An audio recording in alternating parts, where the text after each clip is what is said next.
One of my favourite musicians of all time was the great Texas blues guitarist Stevie Ray Vaughan, who died in a helicopter crash in 1990. Now, as a young community radio volunteer in Sydney many moons ago, I actually got to interview Stevie Ray when he was touring Australia. It was one of my first interviews, and he was utterly charming and very generous. I couldn't come to Dallas and not come to his gravesite and pay my respects. And I'm interested to know how Texans remember him, getting on for 15 years after his death.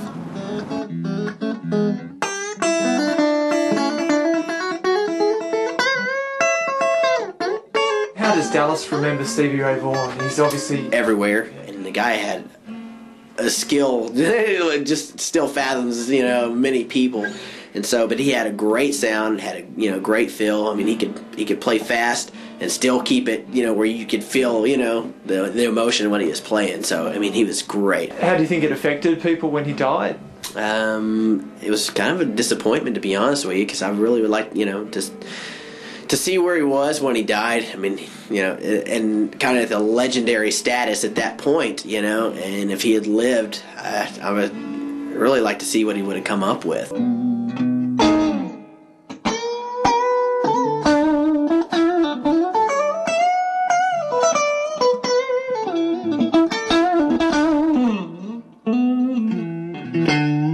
So, like you said, people will come in and they'll want to replicate the sound. Absolutely. Really? Yeah. Actually, I just sold a whole rig last week of a guy that came in, and I just got chatting with him, and he said, hey, I love Stevie Ray, and I said, well, cool, and let's get you hooked up into this amp and this guitar, this is the one that he used, and so, of course, I hooked him in, and he actually wound up leaving with the whole Stevie Ray Vaughan, rig, and so, because he loved the sound so much, and he's like, man, that's the tone, I gotta have the tones.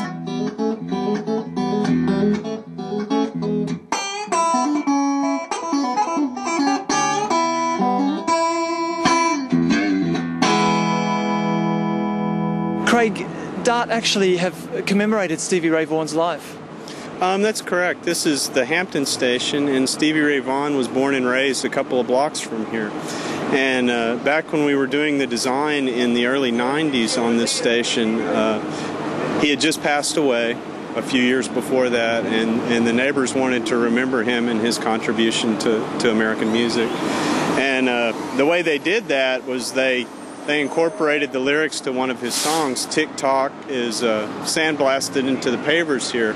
And actually, as you walk from one end of the station to the other, you can see all the verses of the song.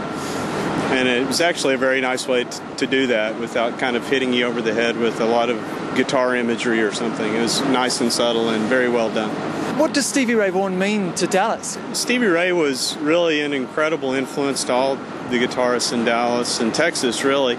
Most of his professional career, actually, he lived in Austin, but everyone was acutely aware, and we reminded people constantly that he's actually from here. So, everyone listened to his music, and none of us could play like that.